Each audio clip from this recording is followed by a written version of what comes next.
Si vous êtes nouveau sur la chaîne, n'oubliez pas de vous abonner et d'activer la cloche de notification. On commence.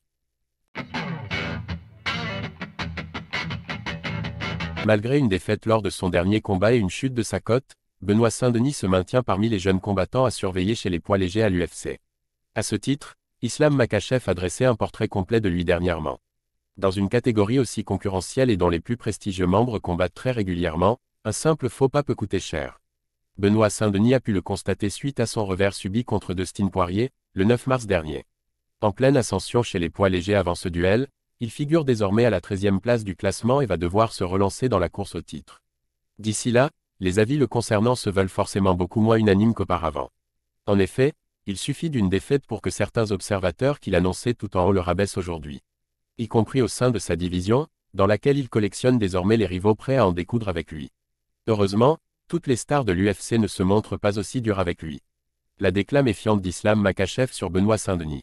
Certes battu lors de sa dernière apparition dans la cage, Saint-Denis a prouvé au préalable qu'il méritait d'être respecté et redouté par ses pairs.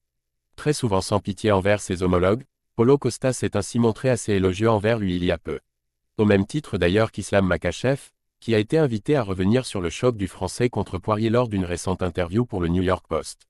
Islam Makhachev, honnêtement, c'était une bonne performance de la part de Poirier. Il a mis KO son adversaire, sachant qu'il, Saint-Denis, est bon. C'est un combattant de haut niveau avec une bonne maîtrise du grappling et de la lutte.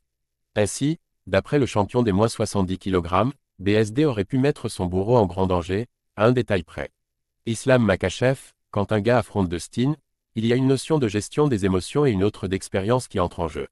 Je pense que sur son dernier combat, la clé pour que Dustin l'emporte, c'était l'expérience. Il a commencé le combat très lentement, il attendait son adversaire et quand BSD a commencé à fatiguer, il l'a fini.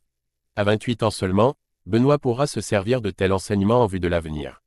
S'il peut également en vouloir à un staphylocoque qui l'a empêché d'aborder cette affiche à 100%, le Nîmois se montrera peut-être moins fougueux d'entrer lors de ses prochains combats d'élite. Et pourquoi pas prochainement face à Makhachev, toujours bien décidé à conserver sa ceinture. Pour cela, il faudra toutefois renouer avec la victoire lors de son retour à venir dans l'octogone. Pour Islam Makhachev, Benoît Saint-Denis présente un profil des plus complets qui en fait donc un combattant de haut niveau. Ne lui reste plus qu'à acquérir l'expérience nécessaire pour venir à bout des cadors de sa catégorie comme Dustin Poirier.